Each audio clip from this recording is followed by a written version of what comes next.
Today's schedule is pretty easy. So now we are here a few words from me about the participants and the International Day of Mountains. Afterward, we'll hear a presentation by Yuri Ivanenko, PhD student of Forest Restoration and Moderation Department. And he'll talk about Ukrainian Carpathians, modern management and future challenges.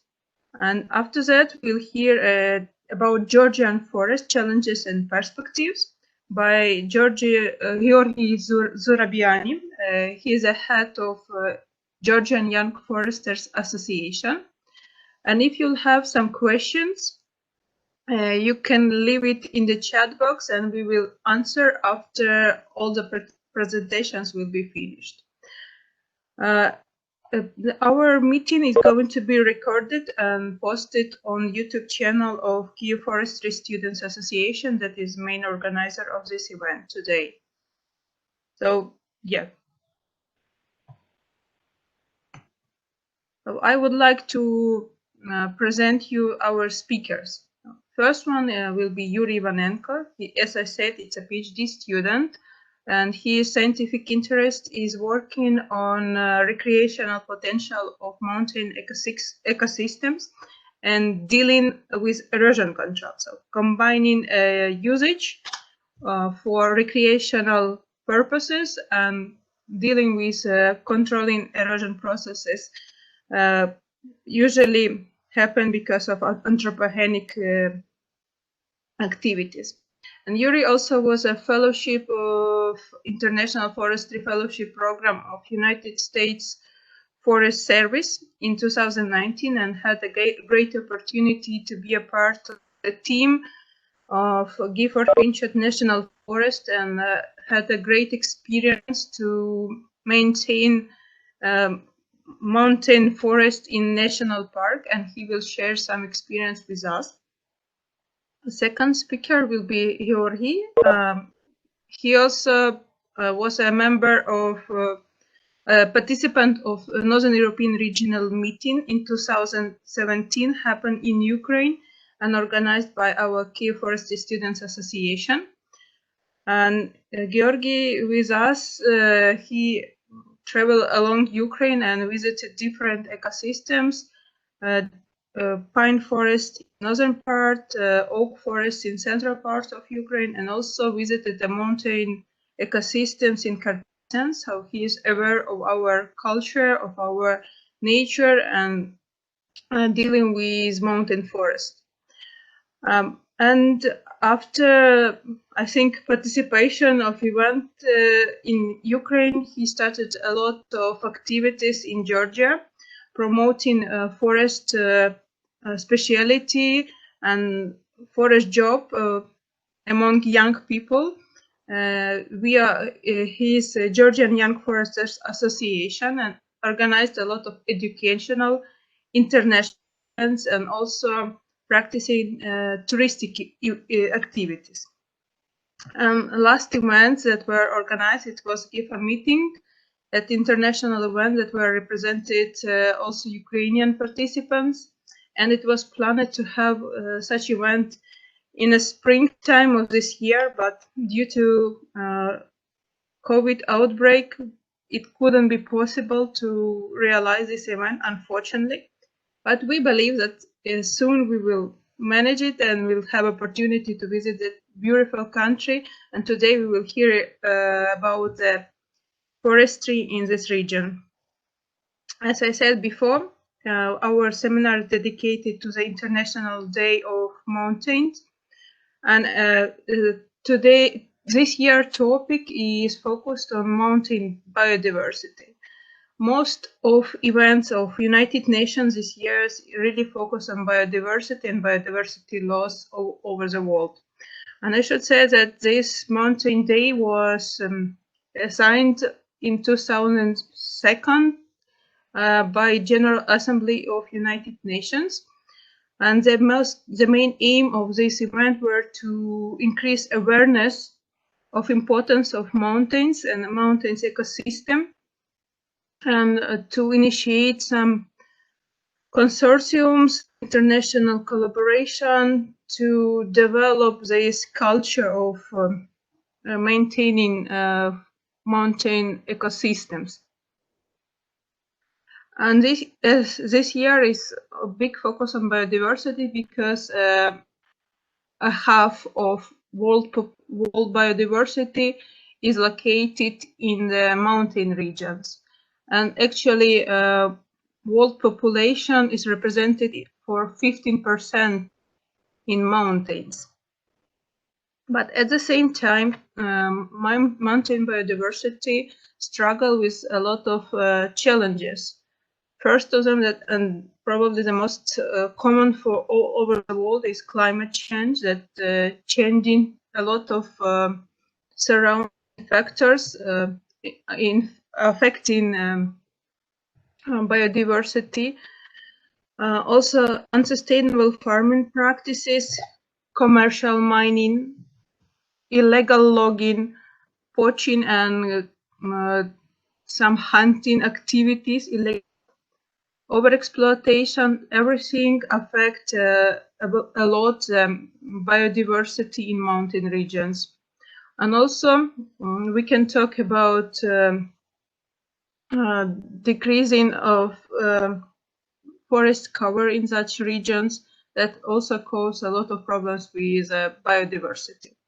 And overuse, and actually mountain landscapes are so attractive for visitors due to such spectacular landscapes, unique views, that a lot of recreational activity cause the problems that struggling with biodiversity. And I should say that conservation of mountains and ecosystems in mountains is one of the sustainable development goals, and that is mentioned in number 15. If you are familiar with such goals, you can find it in point number 15. And it's considering that mountains are ecosystems to be conserved and restored and sustainably used for future generations. And now I would like to invite Yuri to start his presentation.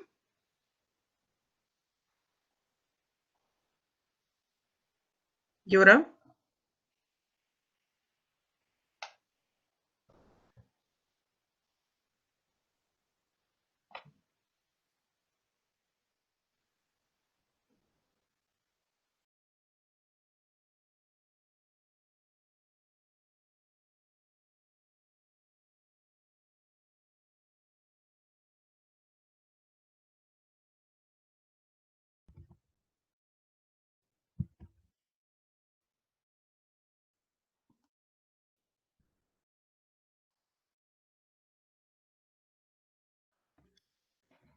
Слышно меня?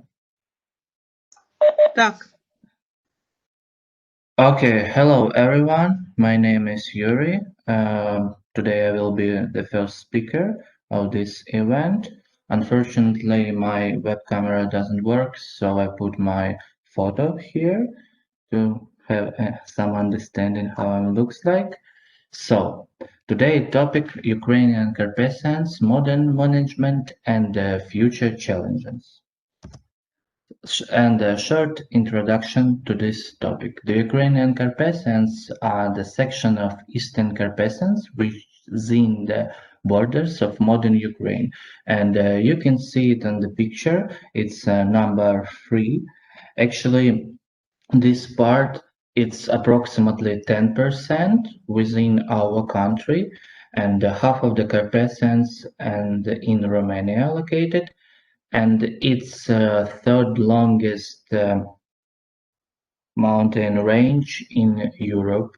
They're stretching in general northwest-southeast direction and located within 4 administrative territories of 4 Ukrainian regions. And the total area of Ukrainian Carpathians are 24,000 square kilometers, and yeah, it's just a small part, but it's quite unique and picturesque place. And a little bit about forest in this region. More than 15% of all Ukrainian forests actually grow in Ukrainian Carpathians, and mostly it's represented by spruce, beech and fir and bog pine nearby alpine meadows, and a lot of other deciduous and also coniferous species, so a kind of hornbeam, birch, um, Scots pine, etc. About 37% of the area of Ukrainian Carpathians is under state forest. That means that 70% actually is under different governmental organization uh, related to the nature conservation activities. They provide different support to national parks and national reserves. Half of 50% of area of mountains covered by forest, and a lot of national parks and nature reserves there. And the mountain forest cover more than 40% of the whole this region. And the flora. At the lower altitude predominate broadleaves such as oak, hornbeam, birch, sycamore, ash, alder, and willow. At higher altitude appear coniferous species, mostly fir and spruce, and they create some formation with a beech, and it's more typical type of forest in this region. Undergrowth is represented by raspberries, hazelnuts, blackberries, dog rose, and a lot of other species.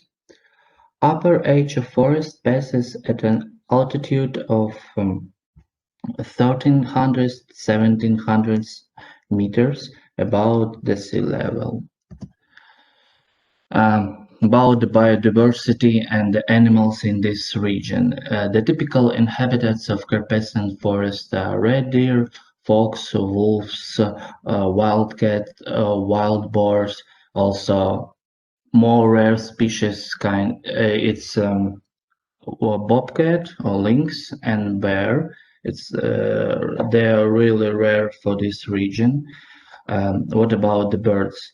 It's Eurasian black grouse, golden eagle, tawny owl, and a lot of other different species. And also reptiles, kind of fire salamander, Carpathian newt, and snake that it's hard to pronounce the name of this species actually, and many of them listed the red list of threatened species of Ukraine and Europe. And in these regions, there are a lot of attractive places for different types of tourism. First of all, it's Bukovel, the largest and the most touristic ski resort in Ukraine.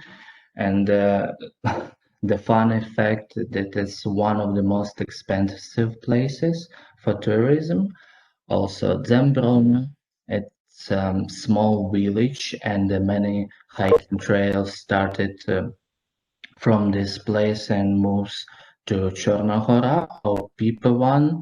It's a very picturesque mountain with abundant observatory on the top, and also a valley of daffodils and Senevere Lake.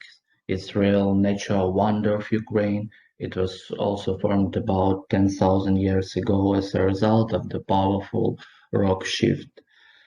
So I said about observatory, also Haverla, which is the highest Ukrainian mountain, but not the highest in Carpathian. Carpathians, the highest mountain located in Slovakia. It's about 2,600 meters above sea level. In Ukraine, it's Haverla. It's just little bit bigger than 2 kilometers.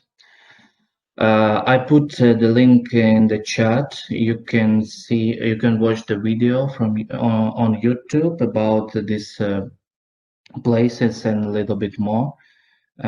So it will be nice if you watch it. Climate change is something that really affected Ukrainian forest in general and the mountain ecosystems. And I put just 2 highlights from current researches of our researchers.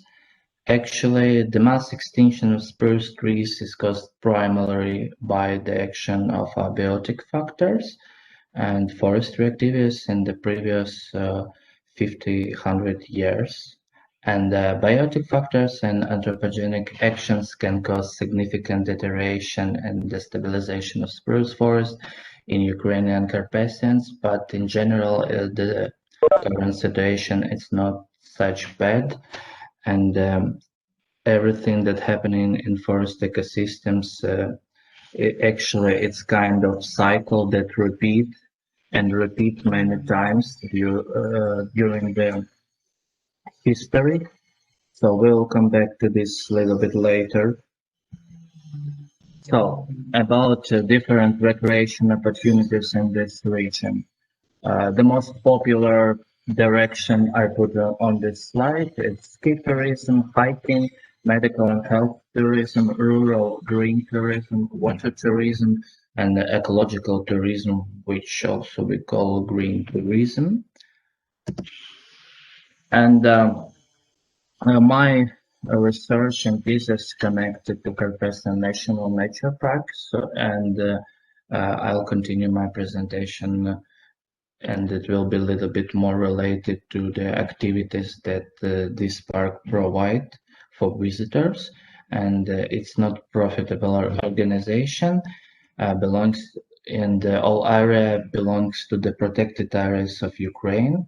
It's quite big, the total area more than 51,000 hectares, and the park is located on the northeastern slopes of the Ukrainian Carpathians, including the territory within the altitudes of 502 kilometers above sea level. And it's really nice and attractive places for tourism from whole Ukraine and also abroad. I took the information this from their official website. They try to keep this wild wilderness really wild, and you can find the information what actually it's allowed to do in this park and what is prohibited to. And my personal experience said that all is in this list of prohibited too.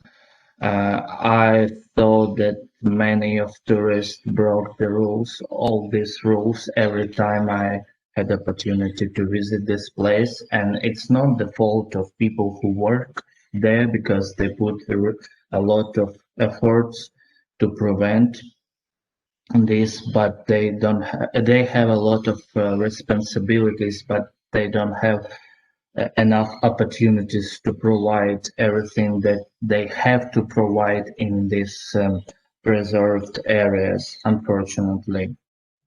Yes. Also, what kind of challenges, what type of challenges they have right now? First of all, it's climate change, also restoration approaches, recreational pressure, cooperation between locals and government, infrastructure, lack of knowledge. Climate change is a big problem because after this shifting of climate appears more different other problems such as a lot of bark beetles, and also they have to apply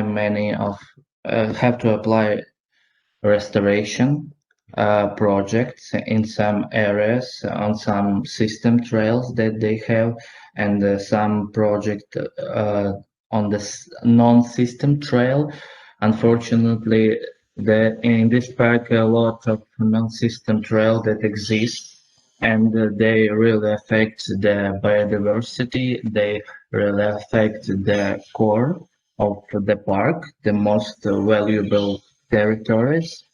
Yes, and also especially after 2014, every year amount of tourists who want to visit this territory increase and increase. So, and because of bad infrastructure and transport connection between the small villages and cities around this nature.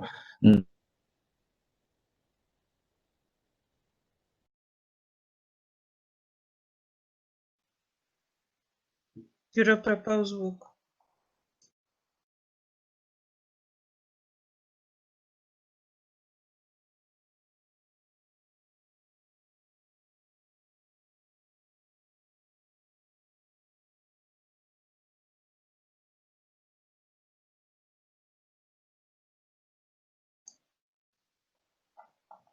Юра,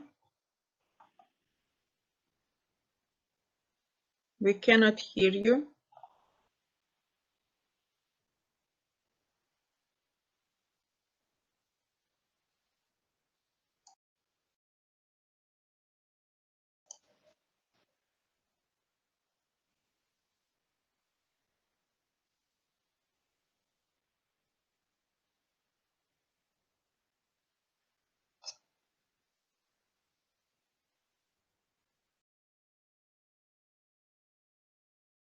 I'm sorry, we have some technical problems.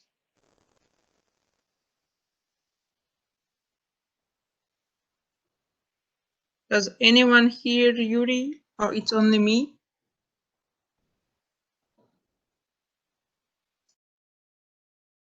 Yes, Nobody ma'am, I'm hears. here. We are here. We are here. Hello. We are here. We are waiting.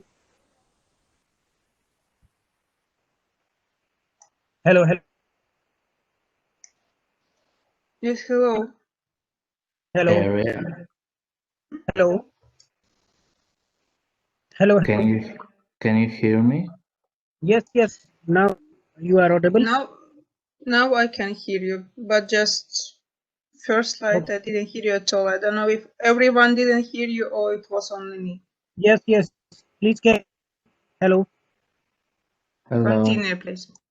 Okay, Hello. so this slide, you heard what I said. Okay, so this core surrounded by economic zone, which is not good, but anyway, the workers, the rangers of the park, keep doing their job to prevent some illegal things, but it's really tough in these conditions actually because. Also, locals who live in this place, who live in this place, they have opportunities to use this wood actually for free because this is a kind of tribe. They are special ethnic group.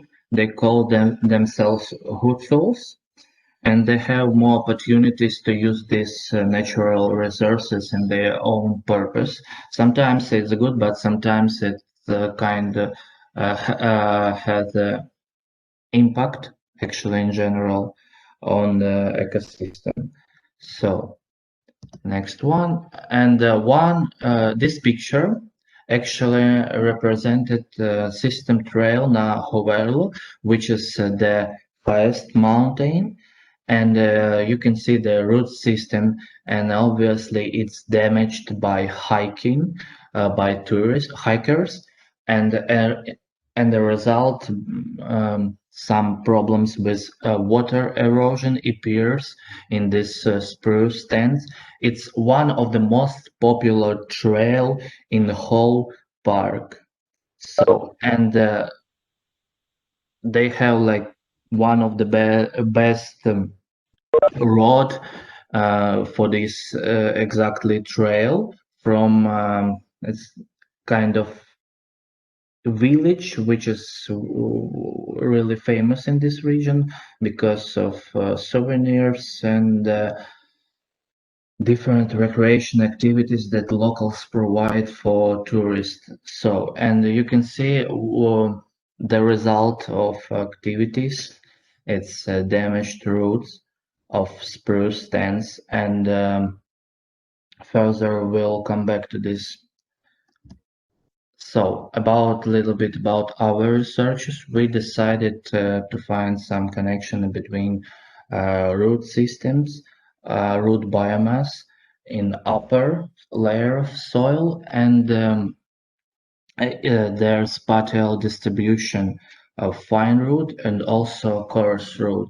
And the result was that we found approximately 80% of root biomass was found in the upper layer of soil. If we going back to previous slide, you can see that this is a like 80% of whole roots of the spruce stands. That means this surface of roots that contact this mineral soil every year decrease, and its affect in a really bad way the stand conditions in general. And I think that the rangers and the scientists in the park have to figure out how they can restore this trail because they cannot just close it because of many tourists who wants to visit this place, and also it's money that they bring, and this money can be involved in this restoration project of this trail. So also we're doing some researches about dendroclimatology, but it's raw data right now.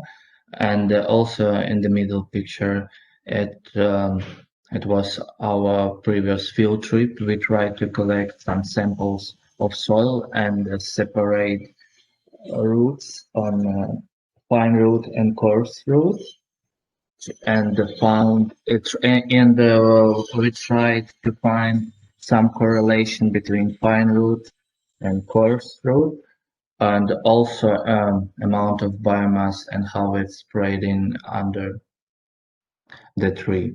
And also on the right picture, you can see signs. It's our sample plots, and these lines of different colors.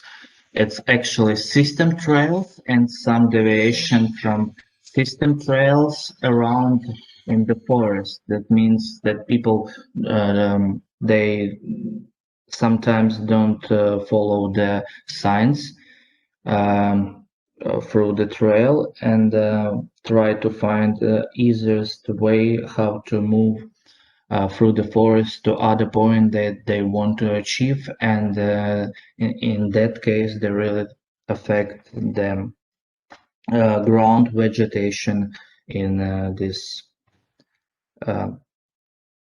reserved areas. Come back. And also on this slide, it's it's few of the most attractive places in this park. First of all, I mentioned before, it's PP1 on Cherno Hora range. It's one of the highest mountains in Ukraine. On the top, it's they're located a bounded observatory. And they were built. It was built like almost 100 years ago. This territory was under Poland, and they decided it will be nice to build this big building, and it's a really attractive place. And right now some universities try to repair this building. Yes, and system trail in general, you can see the view how it looks like the system trails in the park. So in different parts of park they represented like small roads with rocks, but in some places it's really sandy, which makes some difficulties for hikers. And one of the most beautiful lakes in this park is Lake Maricheka, and with really cold water, but some springs on other bank of this lake, and you can drink really clear but really cold water. So about my international experience, I think that opportunity that I have changed my vision how the work should be done in the national forest and national parks, and in United States they have some principles that they try to follow, and first of all it's keep wilderness wild. That means if they have the condition that primarily wild, they put maximum efforts to left it in the same condition. So the second one is best available science. That means every research that they have, and they think that research will be suitable to apply, they will apply it anyway, because they think that um, all research, nature research, and their work in the park as rangers, it's something that they have to combine in one thing uh, to produce this sustainable management in national forests.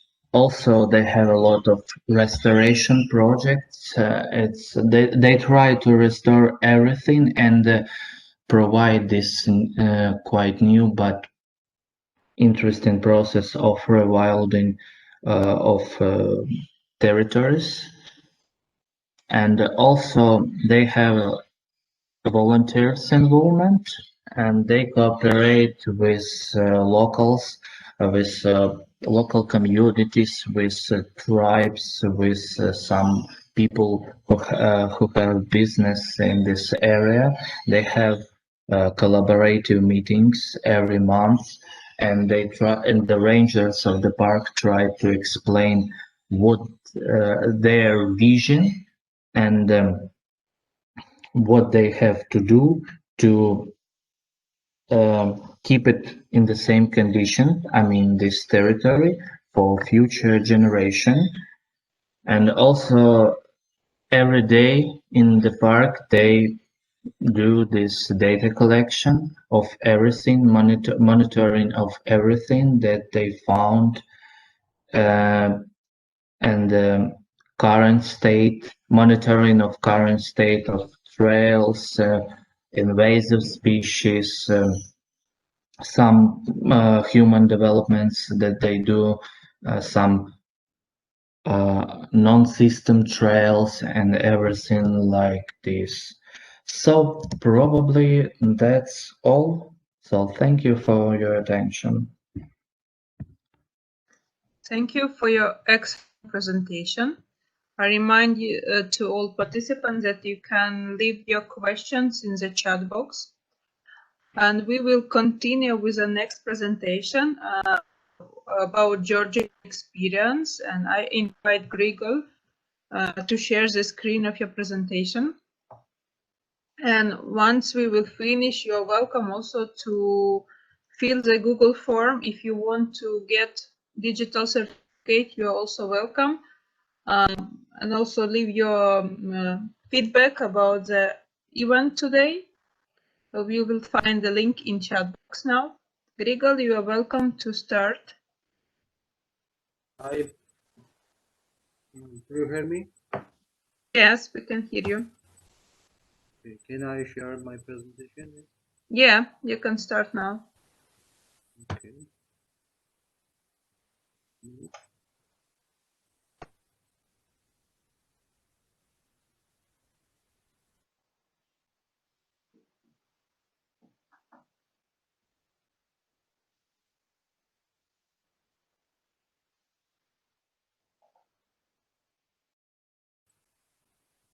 Grigol Zurabiani, and I am come from Georgia. Today I speak on behalf of KIFA, and I will show you very short presentation with general information about Georgian forest. Uh, Georgia, Georgia is a country rich in forest, and it is one of the leaders in Europe. About 40% of the territory of our country is covered with forest, and 98% of the forests are of natural origin and belong to the mountain forest, which emphasizes its multifunctionality such as soil protection, water regulation, climate regulation, and others.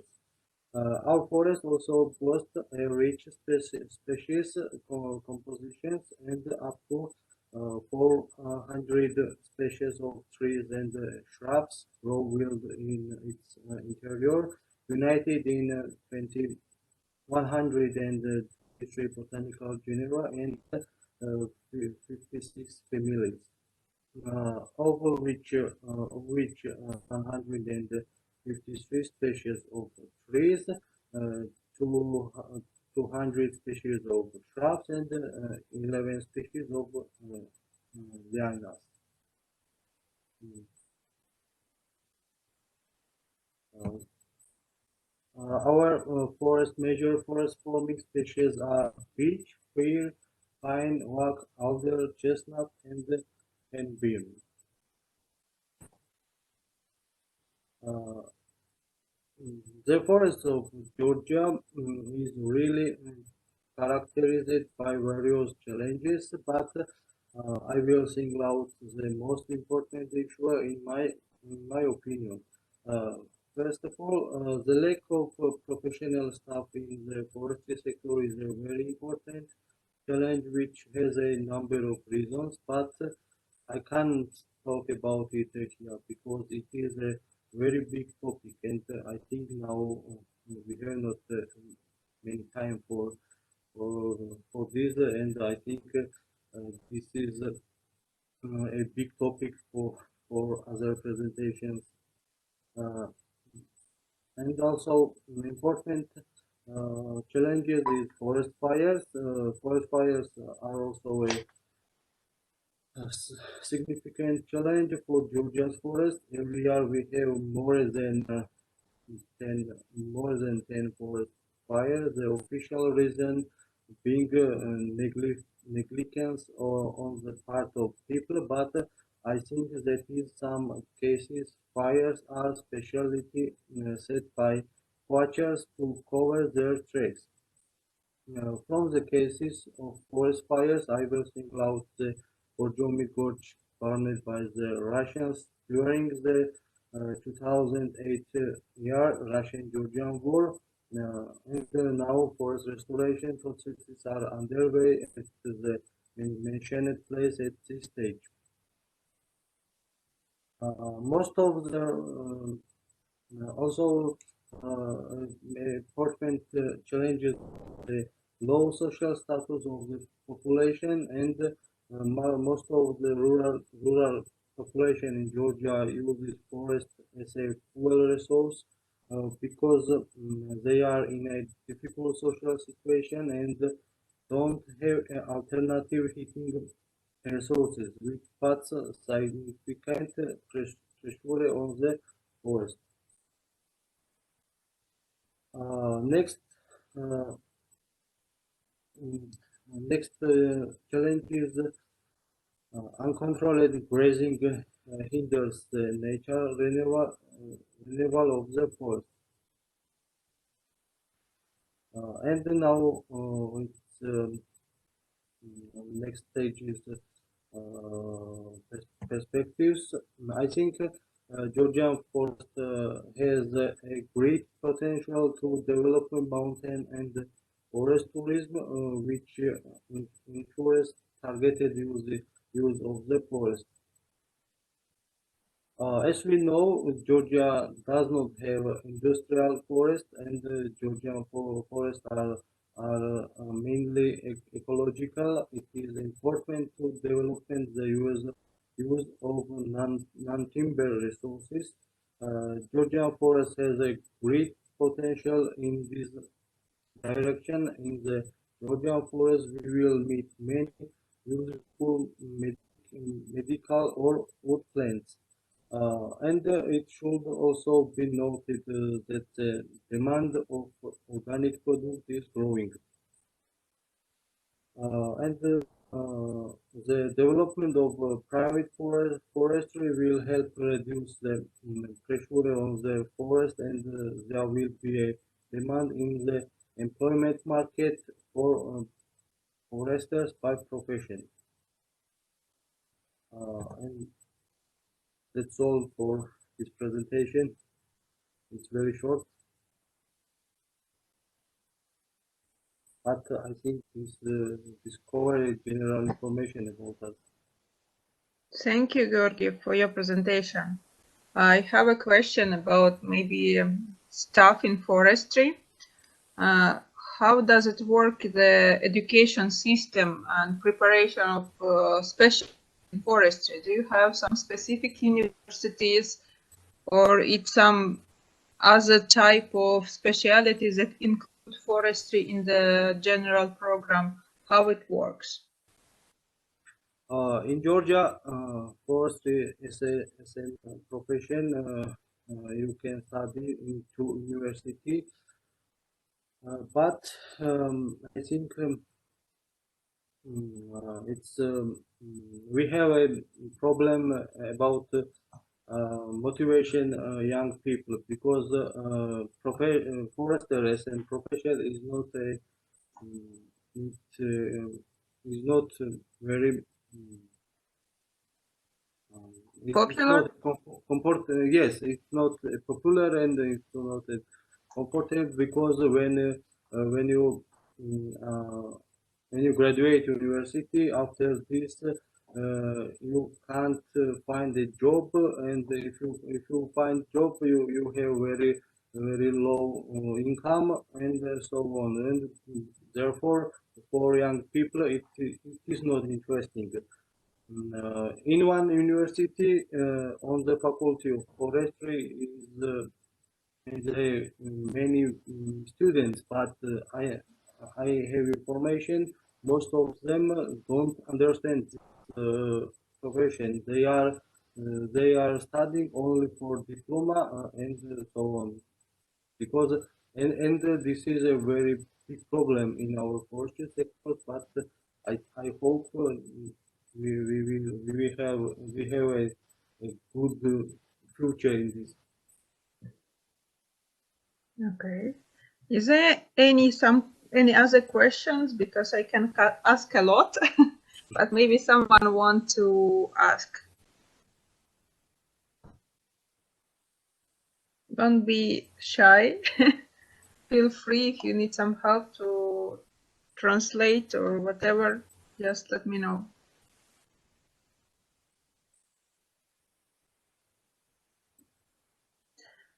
Okay, I don't hear any questions, and I will ask one more. You mentioned that there is problem with grazing, that some animals, some cattle is overgrazing and cause problems in the forest. What type of cattle, and is it like traditional problem, and now you are suffering a lot because of increasing population of inhabitants, or what is the reason? Yes, this is big problem, because in rural people have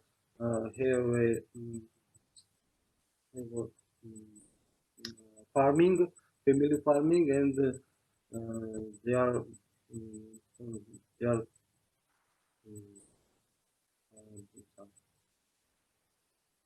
and the cow or other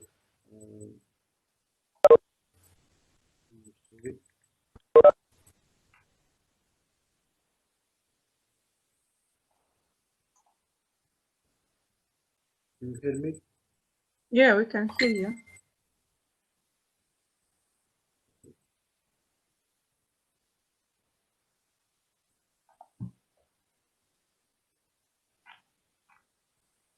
Yes. So in rural, it's a problem because family farming animals don't control it because some areas they have not in own form, and some areas is a state form of sorry. We actually now have a comment in the chat box from Dr. Vikas Pal. Thank you for your comment. It's about that in Harwal Himalayan, Indian broadleaf forests, they suffer that the uncontrolled grazing is severely influence the regeneration of species. It Yes, seems to yes. me that you have the same This is similar problem. problems with us. Okay. Thank you for your answer. If there are any questions, maybe to Yuri.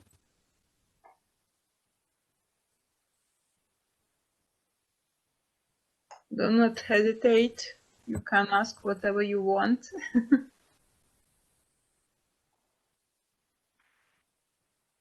If there will not be any questions anymore, I would like to say thank you for participating, for your time and your efforts to prepare presentation and present important information. And I think the common problems all over the Europe and all over the world, because mountain forests, they have the same problems, challenging, that is soil erosion, recreational influence, and biodiversity loss caused by anthropogenic factors. So I believe that people have to change their stereotypes about the usage of this kind of ecosystems and change the approaches and start to restore the landscapes and restore the ecosystems. So thank you to everyone, and I hope you have a great evening. And if you still want to leave your feedbacks, please fill the form. And if you want your digital certificate, leave your contacts for receiving. And if anyone wants to say something, you're welcome. Thank you very much for this opportunity. Regal, don't be shy. I invite you for collaboration, and I know about the forest talks you are organizing, so you're Hello. welcome to join us to yeah, Hello. please. Am I Yeah, audible? you're welcome. Yeah, you can. That was real. As I already regarding the regeneration effect due to various anthropogenic factors, right? Same problems are here in Uttarakhand, Garhwal, Himalaya. As I worked on the broadleaf species of Quercus leucotrichophora here, so that was really an interesting discussion. Thank you. You will also organize such type of sessions. Once again, thank you very much for organizing committee and the respective speakers. Thank you to all. Thank you for your comment. That's great.